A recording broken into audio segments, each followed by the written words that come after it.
سلام دخترها، چطورید؟ سحر قورچیان هستم، بافتنی قشنگه. یک کلاه دیگه. شما ببینید این بار چی بافتم براتون. آقا دارین؟ کلاه به این بانمکی، به این نرمی. دکمه رو ببینید. بلدی ببافی یا با هم ببافیم؟ کدوم یکیش؟ این کلاه بدون درز بافته میشه روی میل کوتاه، اما میل کوتاه 40 سانتی. اما من به شما یاد میدم روی این میل بافته میشه. اما من به شما یاد میدم که با درز هم ببافید. خیلی آسونه، در هر سطحی که باشی میتونی ببافی.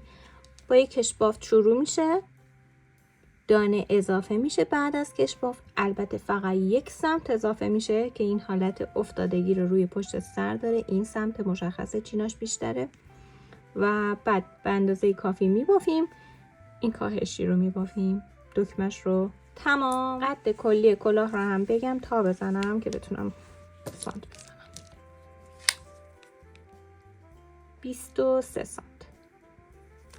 برای کلاه فرانسوی عالیه. روی سر خیلی قشنگ میمونه. عکسشو براتون میذارم این بالا ببینید و بزن بریم ببافیم. قبل از اینکه شروع کنیم به بافتن، دفتر بافتنی قشنگه و خودکارتون رو بیارید و تمام نکته ها رو یادداشت کنید.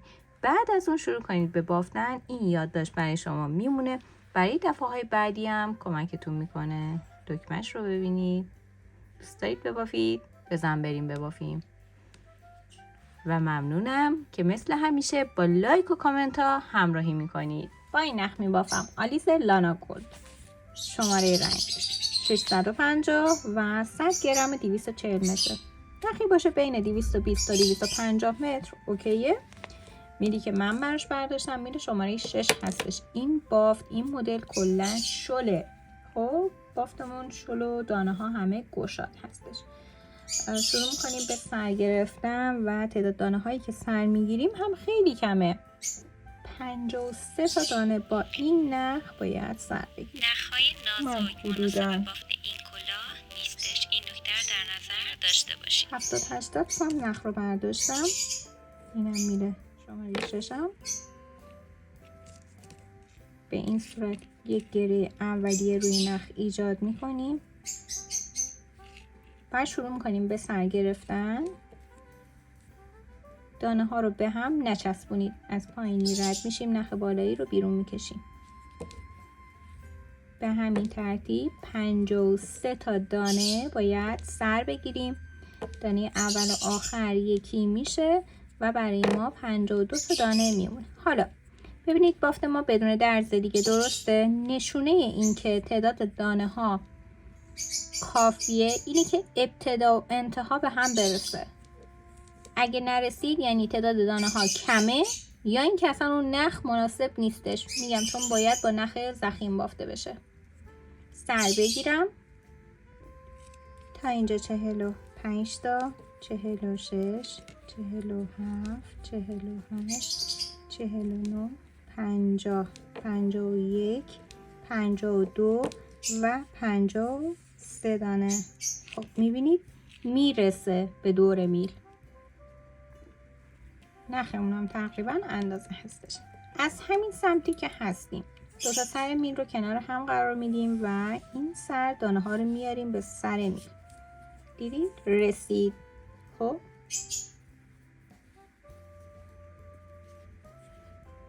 نخی که میخواییم ببافیم رو نگه میداریم. نوک میل سمت چپ وارد حلقه آخر میشه از پشتش، از اینجا، و نوک میل سمت راست میاد از سمت چپ. دانه اول رو میگیره، از دانه بیرون میکشه. به این صورت دانه اول و آخر یکی شد. نخو میکشیم، پشت بافت گره میزنیم. برای شروع بافتمون هم این نخ میتونه نشونه باشه، همین که ما خودمون یه دونه نشونه یا مارکر میذاریم. خوبه رد میشه. این بزرگتر هم دارم ما، ولی خب دیگه بزرگتر بذارم. این یکی رو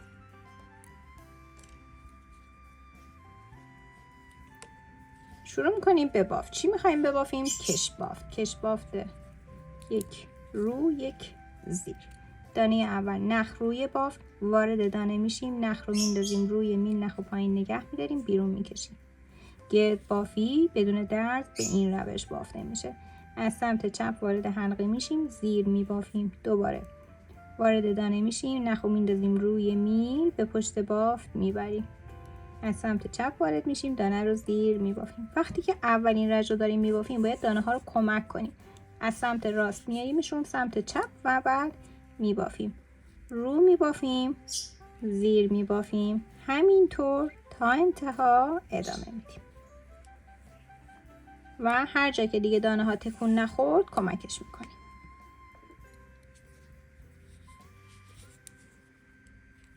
رو، زیر. دانه رو از سمت راست وارد میشیم، نخو میندازیم روی میل، به پشت میل. از سمت چپ دانه جلویی وارد میشیم، زیر میبافیم، دوباره دانه ها رو حرکت میدیم و باز میبافیم. رو، زیر. همینطور تا انتها میبافم. برای دانه های آخر برمیگردم که بریم رج دوم. بافتم، دارم میرسم به دانه های آخر. رو، زیر. رو، زیر.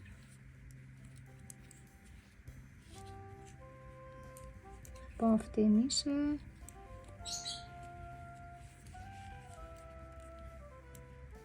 رو، باز کمک میکنیم دانه ها رو. دانه آخرمون زیر هستش. ابتدای رنج با دانه رو شروع شد. مارکر رو رد میکنیم. حالا همون بافت، تمام رنج های کش بافتمون همون بافته. رو، زیر. حتما باید نخ رو به این شکل، ما همیشه نخ رو دانه رو این شکلی میبافتیم دیگه، معمولی که میخوایم ببافیم، اما توی گرد بافی نخ رو میندازیم روی بافت.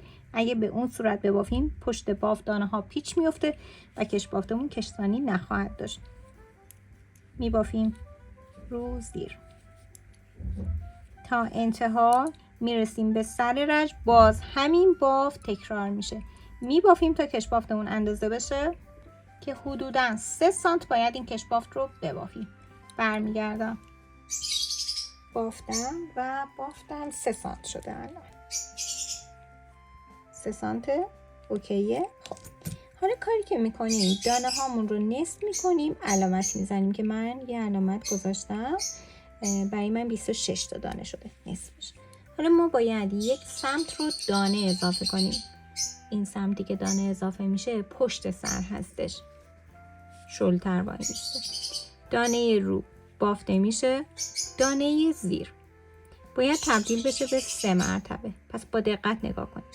1 مرتبه مثل همیشه میبافیم. دانه رو بیرون نیاوردم. یه نخ روی میل میندازم، ژوته، و این بار از حلقه پشتی، ببینید اینجا این قسمت، از حلقه پشتی وارد میشیم و نخو میگیریم بیرون میکشیم. 1 2 3. دوباره رو میبافیم. 1 مرتبه از سمت چپ میبافیم. یه ژوته میندازیم، یعنی نخ روی میل، و از حلقه پشتی میبافیم. پس 1 مرتبه حلقه جلویی، ژوته، حلقه پشتی. رو میبافیم.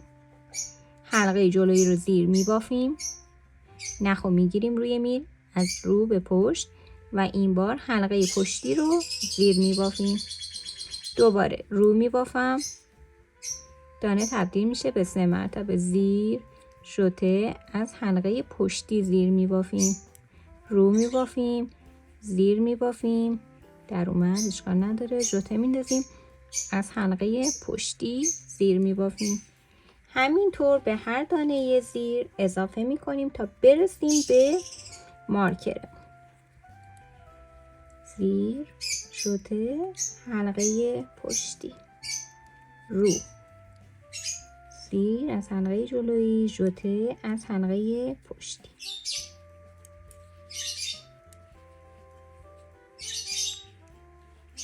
ادامه میدم.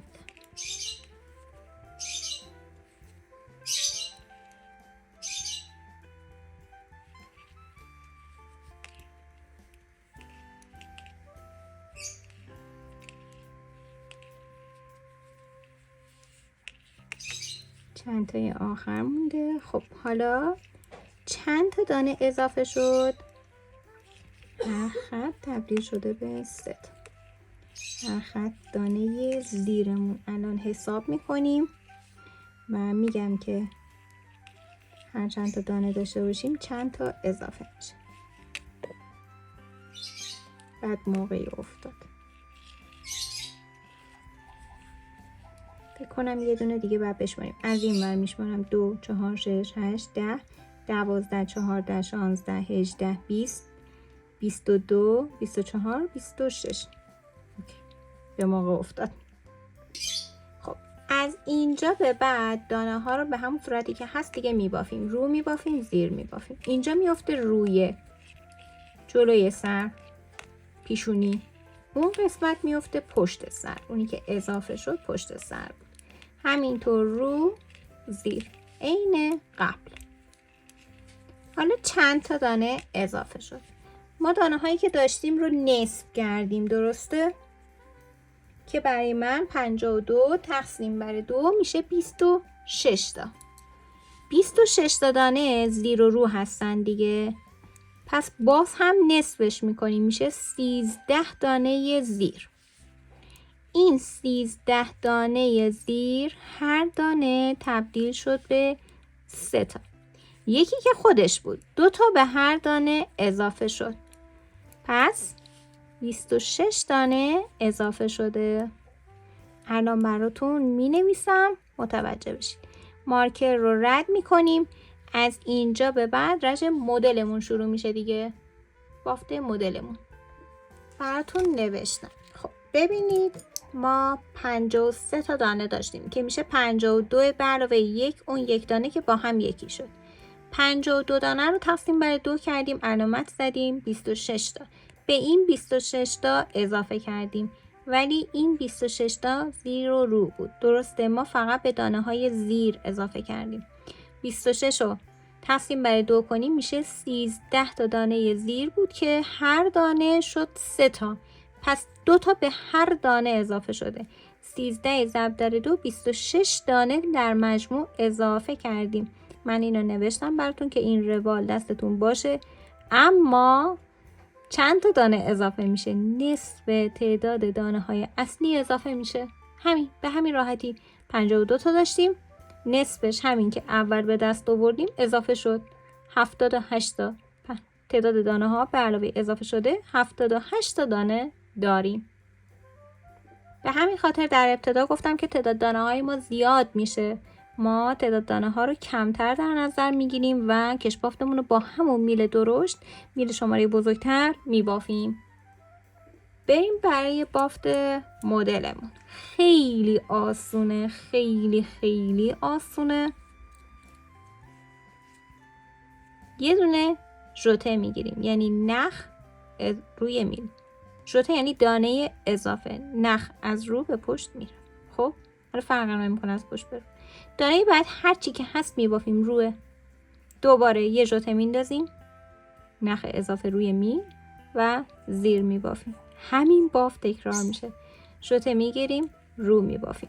ژوته میگیریم، زیر میبافیم. اینا دونه هایی بود که اضافه شده بود. ژوته نگرفتم. ژوته میگیریم، رو میبافیم. ژوته میگیریم، زیر میبافیم. ژوته میگیریم، رو میبافیم. ژوته میندازیم، زیر میبافیم. دوباره ژوته میگیریم، رو. ژوته، زیر. به همین صورت ادامه میدیم. دانه هامون 2 برابر میشه، اما همون تعداد دونه باقی میمونه. ببافم تا انتها. دارم میرسم به انتهای رج. این طرف دانه های آخر دیگه اون سمت نبود، اون سمت دیدید اضافه شده بود. اینا دیگه همون خودشون هستن. ژوته رو میگیرم، رو میبافم. دوباره ژوته، زیر میبافم. مارکر رو رد میکنم. رج دوم. خب باز دقت کنید، ژوته ای که هست رو بیرون میاریم و دانه هر طوری که هست میبافیم، رو میبافیم. دوباره ژوته بیرون میاد، دانه هر طوری که هست بافته میشه. زیر. ژوته رد میشه رو، ژوته رد میشه زیر و همین بافت تکرار. رو، ژوته رد میشه زیر، ژوته رد میشه رو. میبینی؟ دانه ها درشت شد.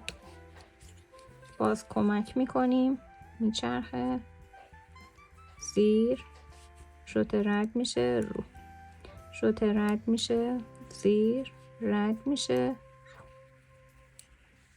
به همین شکل تا انتها میبافیم. دانه هامون برمیگرده به همون تعداد اصلی که 78 تا بود.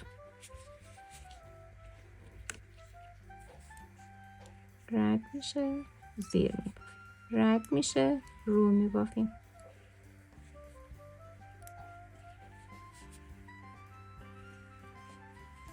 برمیگردم.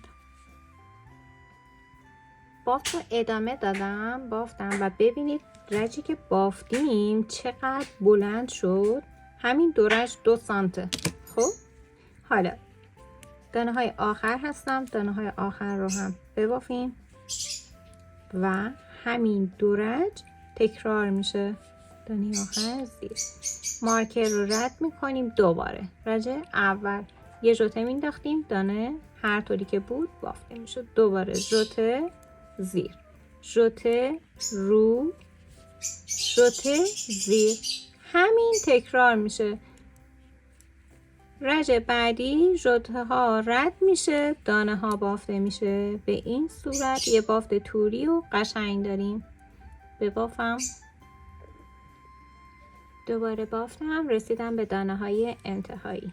ژوته رو، ژوته زیر، ژوته رو، ژوته زیر، مارکر رو رد میکنیم. رج دوم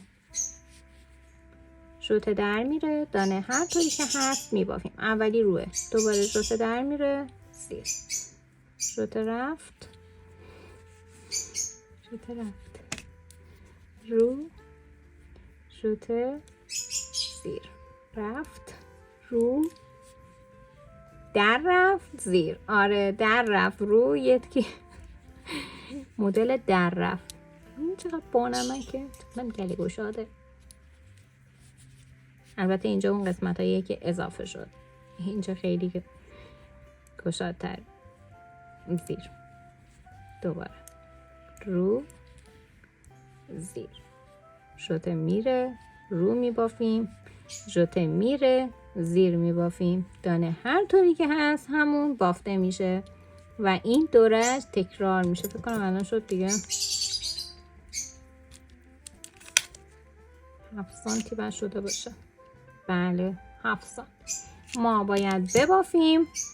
من میخوام قد کلاهم چون حالت شلی داره 23 سانت باشه. 4 سانت 3 سانت 4 سانت کمتر، پس 19 اینا برمیگردم. همین دو رنج رو میبافیم.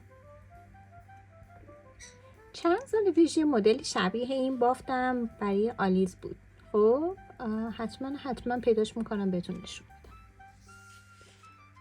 بافتم، ببینیم چند سانت شده. اول سانت میزنیم از لبه کش بافت.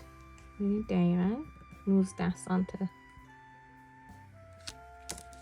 تعداد رج ها رو هم بخوام بشمارم،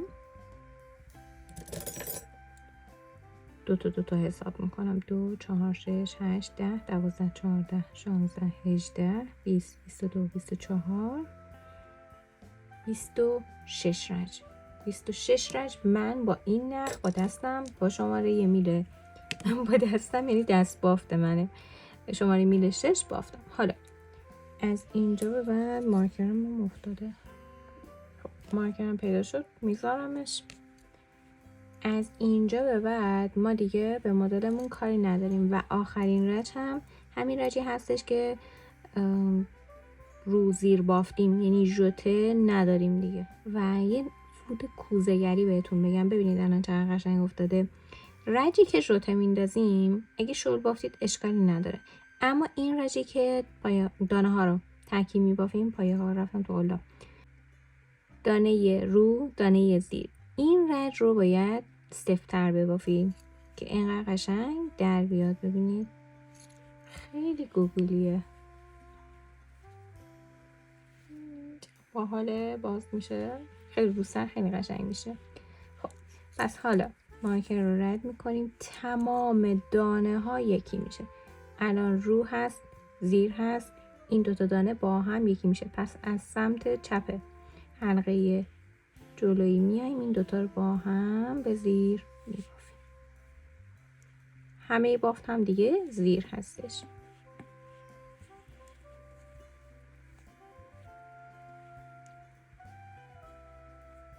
78 دانه داریم. این کار که انجام بدم تعداد دانه ها میشه 39 تا. چون که بافتمون شله دانه ها کشیده میشه و میشه با همین میل بافت. نیازی به 5 میل نداریم.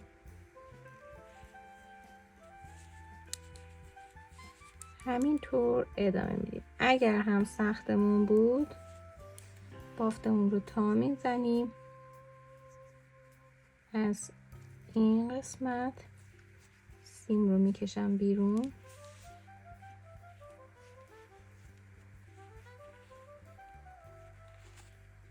میشه دانه ها کاملا میاد روی سیم. خب میتونیم اینجوری این سیم رو اینجا بیرون نگه میداریم. بعد دانه ها میاد روی میل، میتونیم ببافیمش وقتی که دانه هامون کم میشه.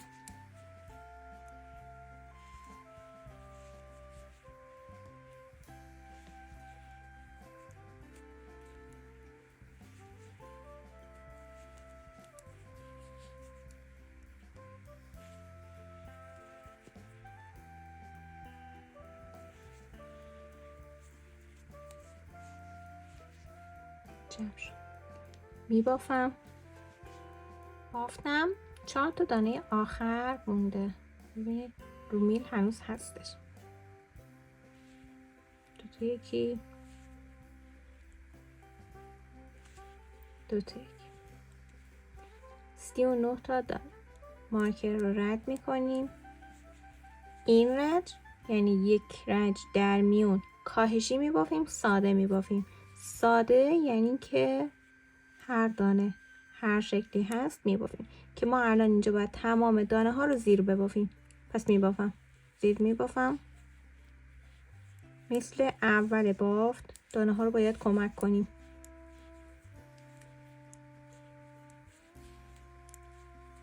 رج بعدی دوباره باید دوتا یکی بشه.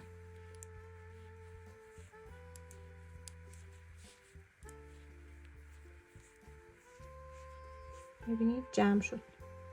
ببافم. بافتم. بازم رسیدم آخر رج. با هم ببافیم. مدام باید دانه ها رو حرکت بدیم که کارمون راحت تر بشه. مارکر رو رد میکنیم. رج سوم کاهشی هستیم. دقیقا مثل رج اول بافته میشه. حالا اینجا ببینید ما 39 تا پایه داریم. دانه 39 دانه داریم. این 39 دانه رو دوتا یکی که بکنیم یه دونه میمونه. اشکالی نداره. این دوتا با هم از سمت چپ یکی میشه.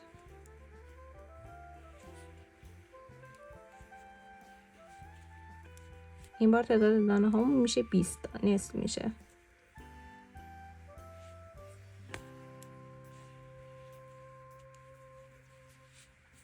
خب میبینید باید حرکتشون بدیم. این رج رو کامل با هم میبافیم که کامل ببینید چطور تو دستم میچرخه. خودم گره نخورم. حالا چون من همیشه میگیرم روی 5 میل، گفتم این بارم اگه نخمون نازک باشه نمیشه، ولی خب چون اینکه نخمون ضخیمه روی قسمت سیم کش میاد.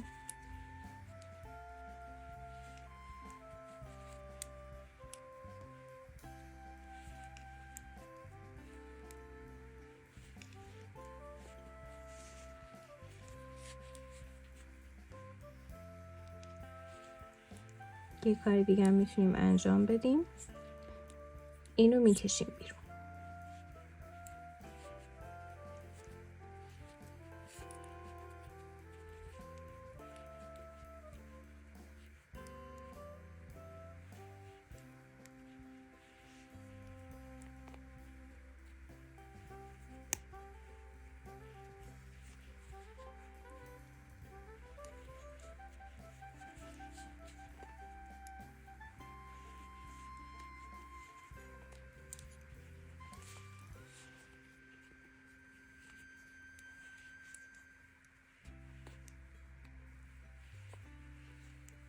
حالا دیدید انگار که همون قسمت که گفتم سیمو بکشید بیرون اون شکلی شد. میشه 1000 تا کلک زد و بافت. فقط ببافیم.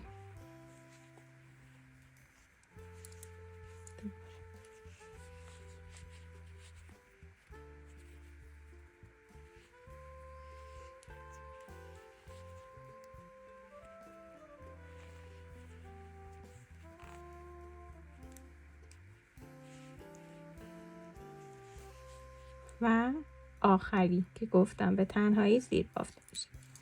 مارکر رو رد میکنیم. این رج 4 هستش. تمام دانه ها زیر بافته میشن.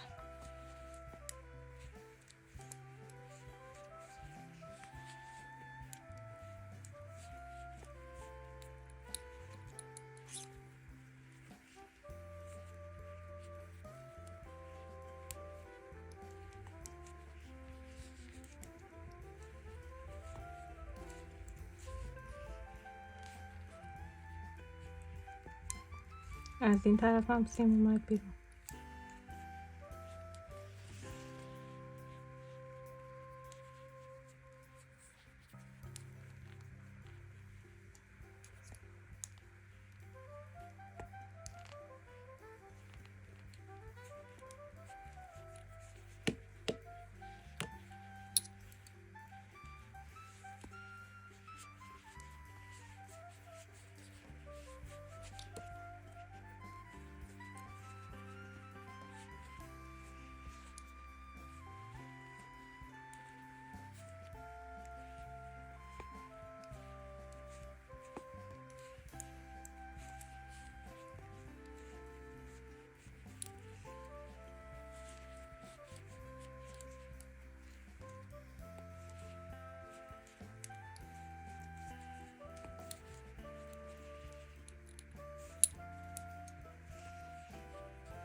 مارکر رو رد میکنیم. رج 5 هستیم و تمام دانه ها دوباره بعد 2 تا یکی بشه.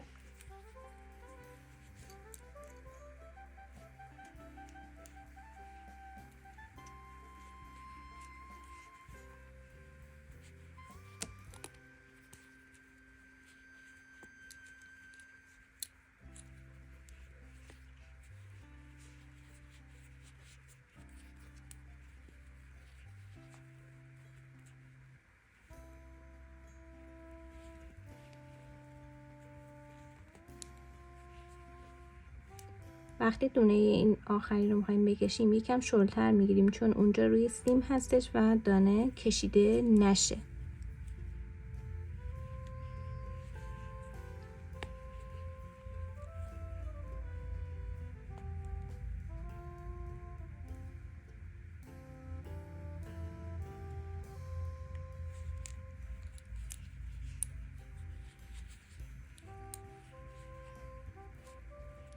پیش اومده دیگه گفتید که ابزارشو ندارید. خواستم بگم که میشه بافت. آره میشه دیگه، سخت نگیریم. اگه دارید ابزارشو حتما استفاده کنید. ببینید مثلا الان این یه میل سیمی بلنده، خب شماره 4. حالا سعی کنید تقریبا نزدیک هم باشه. من الان همین دسترسم بود آوردم. میتونیم اینو دست راستمون بگیریم و ببافیم. کامل در میاریم. یعنی هر میل دیگه ای بود چون انتهای بافته ایرادی نداره. حالا قشنگ به راحتی دونه ها روی میل سر میخوره و میتونیم ببافیم. ولی بازم تکرار میکنم نخمون ضخیمه، نخ نازک باشه اصلا نمیشه. تعداد دانه ها زیاده و کشتانی هم نداره.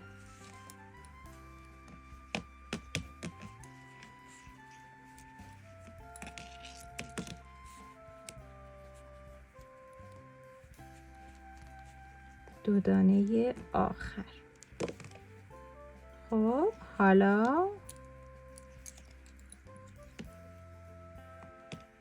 مارکر رو رد کردیم، دوباره یک رش بعد همه دانه ها رو ببافیم.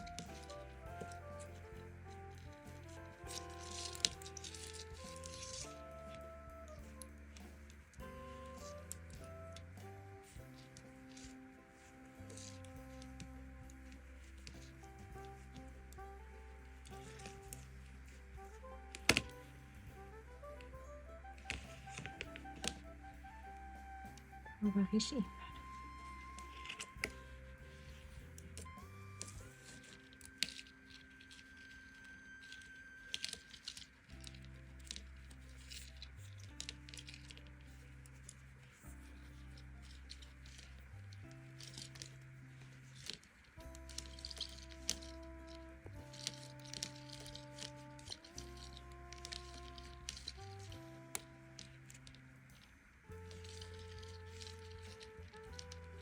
دانه آخر مارکر رو رد میکنیم، این دانه باید بره اون طرف. تمام شد بافتمون دیگه. مارکر رو رد میکنیم، چی مارکر دیگه برمیداریم. چند تا دانمون؟ 10. ریزه بلندتر میگیریم، در حد 15-20 سانت کافیه. اینو میگیرم روی سوزن،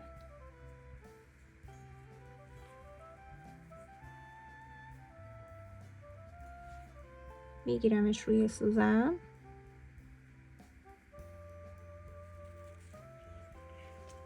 میایم این طرف، از این ور، یعنی دانه اول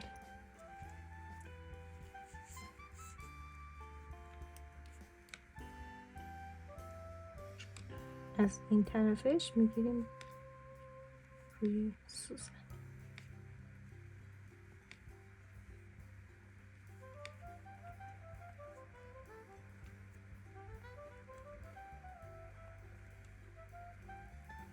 از اون طرف هم میشد بزنیم، ولی من میگم دیگه باید تمیز باشه، خوشگل، و اینکه دکمه میخوره روش، اشکالی هم نداره. از اون ور میکشیم بیرون.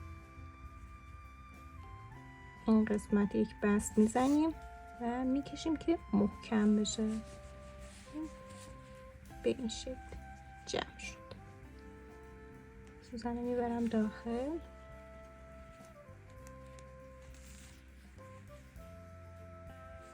محکم میکنیم.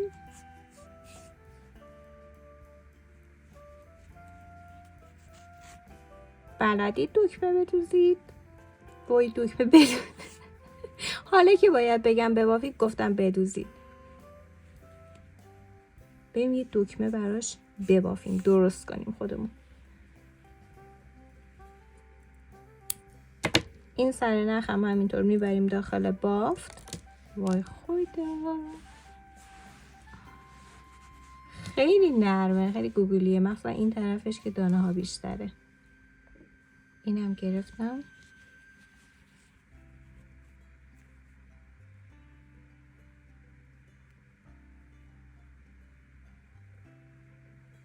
میچرخونیم سوزنو و میبریم داخل بافت.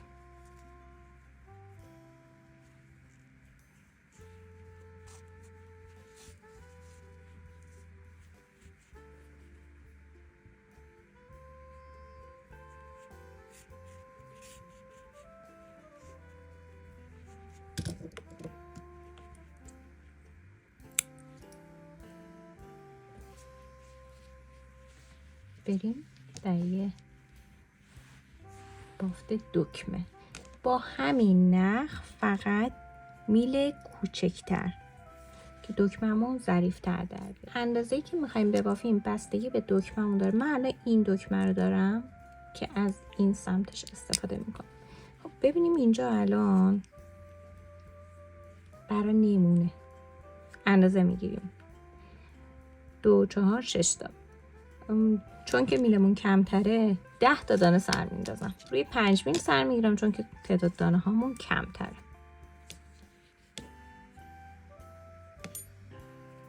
10 تا دانه.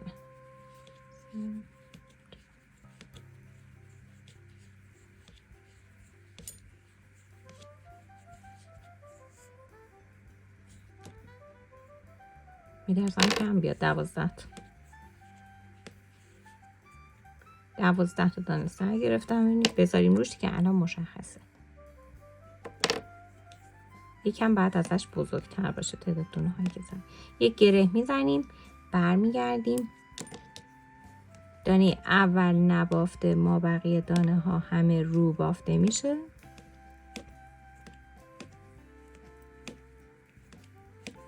رج بعدی همه زیر بافته میشه. ساده بافی. یه مربع باید ببافیم. برگشتم. دانه اول نبافته، ما بقیه دانه ها همه زیر بافته میشه.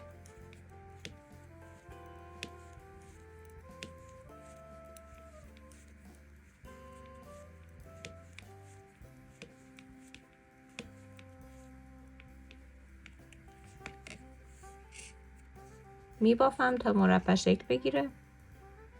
بعد اینکه بافتم مثلا میگم دیگه من چند رج ببافم. این طول و عرض باید یکی بشه. 5 سانته 5 سانت هم باید ببافیم. خب ببینید الان من بافتم. چند رج شد؟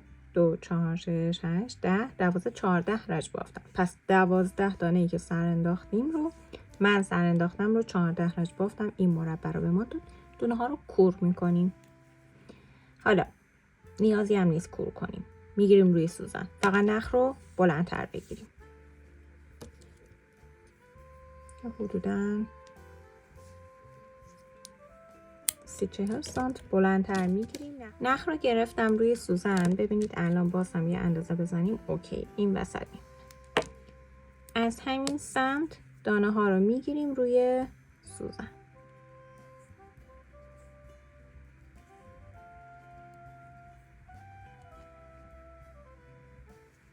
اوکی.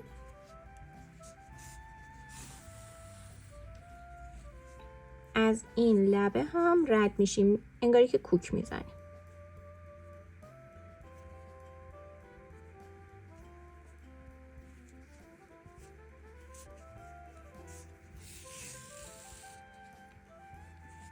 این لبه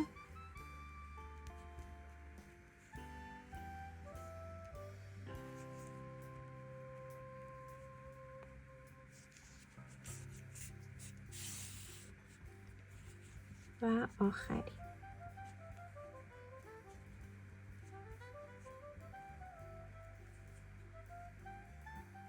برگشتیم به دانه اول. حالا ببینید این بافت داره جمع میشه. دکمه رو میذاریم داخلش، میکشیم.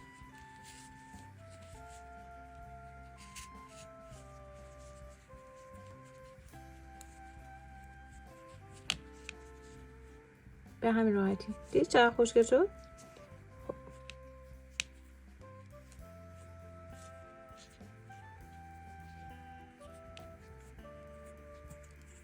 میزنم با یه قلاب این اضافه نخ رو میبرم داخل.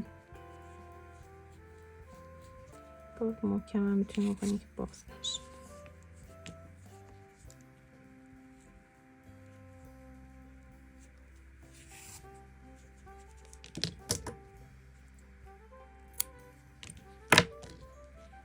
اینجا میدوزمش. رد میکنم میارم این دور.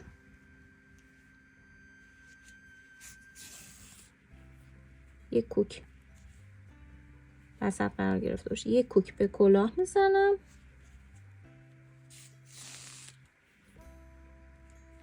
یک کوک به دکمه.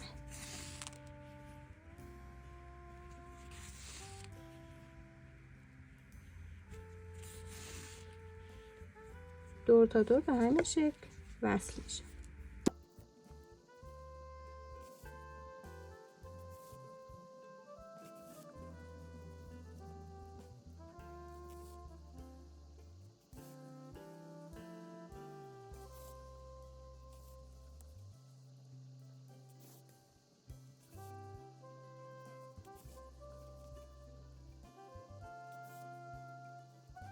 و تمام.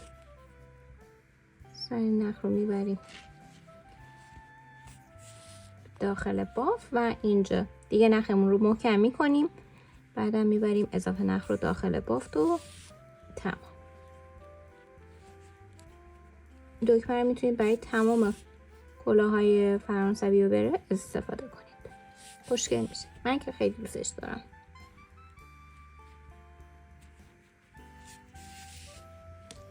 بعد اگه دکمه هم نداشتید یه چیز تلقی مثلا مثل در پنیر دایره دایره ببرید بذارید روی هم.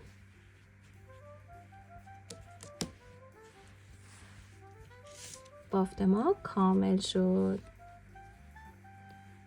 این قسمت که میبینید دیگه دانه اضافه شده مشخصه، میفته پشت سر، اصلا چینش بیشتره. ببینید اینجا چینش بیشتره، اینور چینش کمتره، این میفته روی سر.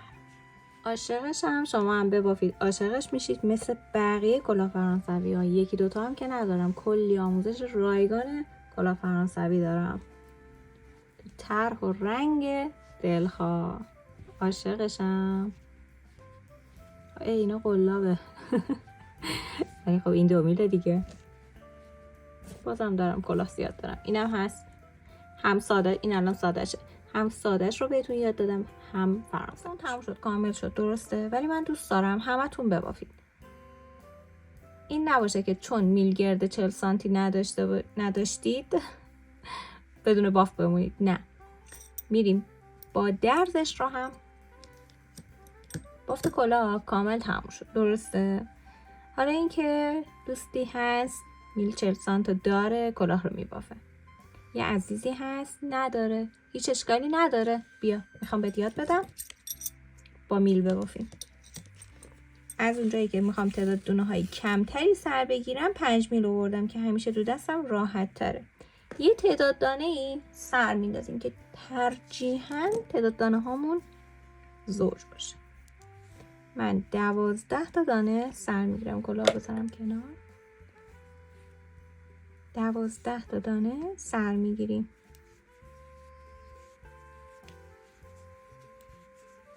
2 4 6 7 8 9 10 11 و 12. این برای نمونه است. من فقط دارم نمونه رو یاد میدم. در اصل شما باید 52 تا با این نخ و با میل 6 و اینا همون اندازه هایی که گفتم برای بزرگسال 12 تا دونه میشه 52 تا. 52 تا دانه رو سر میگیرید. کش بافت میبافیم. دانه اول نبافته زیر رو معمولی هم میبافیم. زیر و رو میبافیم تا دانه آخر که میشه زیر. زیر رو و زیر. برمیگردیم. کش بافته دیگه. دانه اول نبافته زیر رو زیر رو همینطور میبافیم. به همون اندازه 3 سانت ما باید کش بافت رو ببافیم. میدونم که بلدید، واردید. لطفاً آموزش رو با دقت ببینید، همه رو یادداشت کنید، همه نکته ها رو یادداشت کنید. مثلا الان بافتمون دیگه همونه، ما فقط داریم رفت و برگشت میبافیم. روی گرد بافی بافتمون همون زیر و رو بود، اینجا هم دقیقا همونه، فرق نمیکنه، فقط ما برمیگردیم. 2 رژه دیگه ببافم برگردم، یک رژه دیگه ببافم برگردم. به نگاه. برگشتم به فرض مثالی که ما 3 سانت رو بافتیم. حالا دوباره ما باید دانه هامون رو نصف کنیم و روی دانه های زیر اضافه کنیم.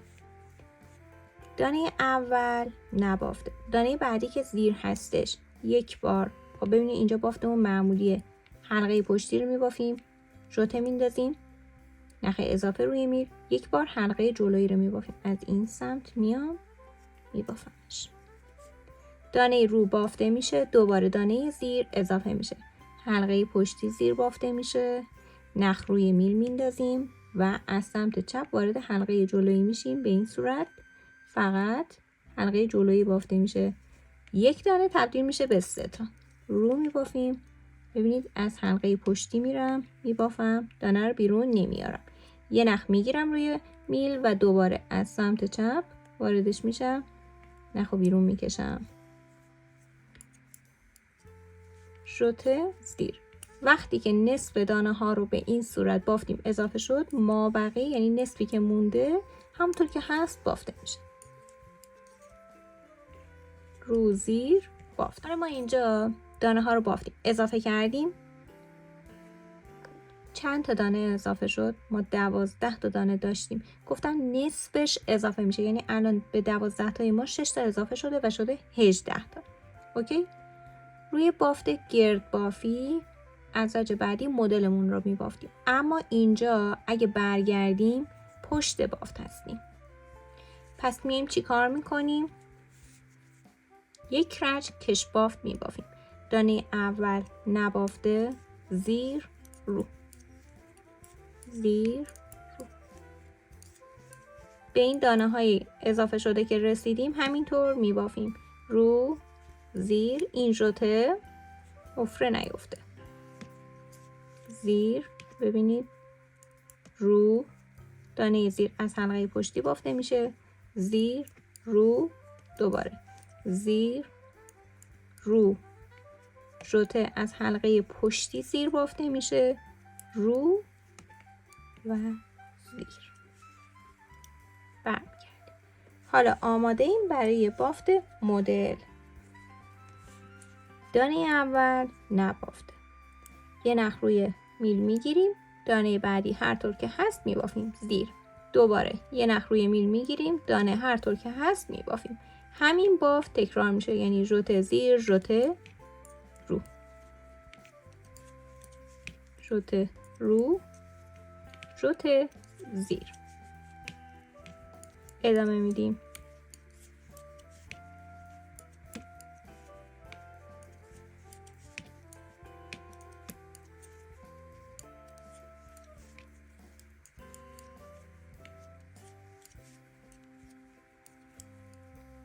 ژوته زیر به این صورت. خب برمیگردیم.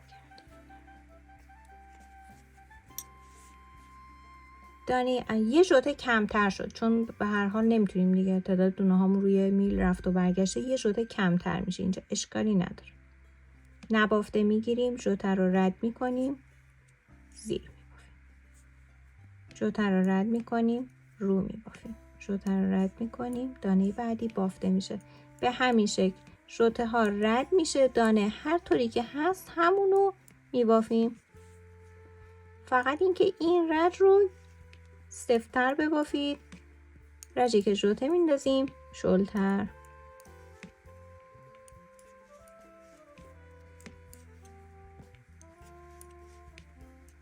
ژوته رد شد، رو زیر. این بافت فقط یه بافت نمونه هستش، چون من کلاه رو بافتم دیگه کامل. ببینید همون مدل افتاد. یک رجه دیگه ببافم براتون. دانه اول نبافته، ژوته میندازیم، زیر میبافیم، ژوته میندازیم، یعنی نه از روی بافت به پشت بافت میره، زیر میبافیم، دوباره ژوته رو، ژوته زیر.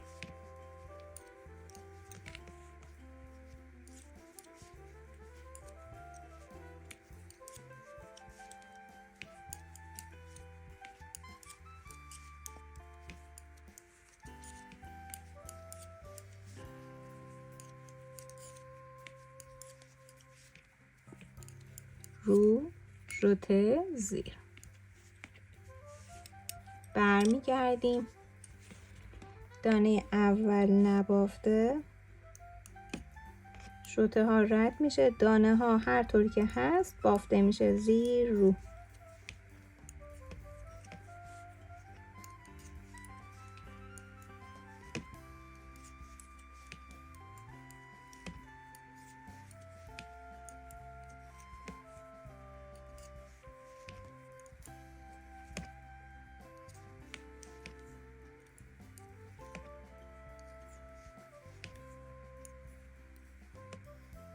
ژوته رد میشه زیر بافته میشه. هیچ فرقی نداره با اون بافت. خب حالا به فرض مثال ما 19 سانت رو بافتیم، یعنی حدودا 4-5 سانت کمتر از قد کلاه. بعد یکی کنیم، دانه اول نبافته، 2 تا دانه بعدی از زیر یکی میشه. به همین شکل تمام دانه ها یکی میشه. 2 تا دانه از حلقه پشتی یکی میشه. بعد دانه هامون نصف میشه. 18 تا دانه داشتیم، باید نصف بشه، اما ابتدا و انتها یه دونه مونده، پس میشه 10 تا دانه. 2 4 6 8 9 و دانه آخر زیر. هر چند تا دانه که داشتیم نصفش میکنیم. الان من 18 تا داشتم، نصف کردیم 9 تا علاوه 1 دانه میمونه برامون بعد از این رد. یا روی اون تعداد دانه های اصلی 78 تا داشتیم، نصفش کنیم میشه 39 تا، 40 تا دانه برامون مونده. رج برگشت، دانه اول نبافته، تمام دانه ها رو بافته میشه، یعنی همونطوری که هست. رج رفتی که بافتیم همه 2 تا یکی از زیر شد، رج برگشت همه رو بافته میشه. برمیگردیم، دوباره رج روی بافت هستیم و باز باید 2 تا یکی کنیم که دانه هامون دوباره نصف میشه. 2 تا یکی، 2 تا یکی، باز.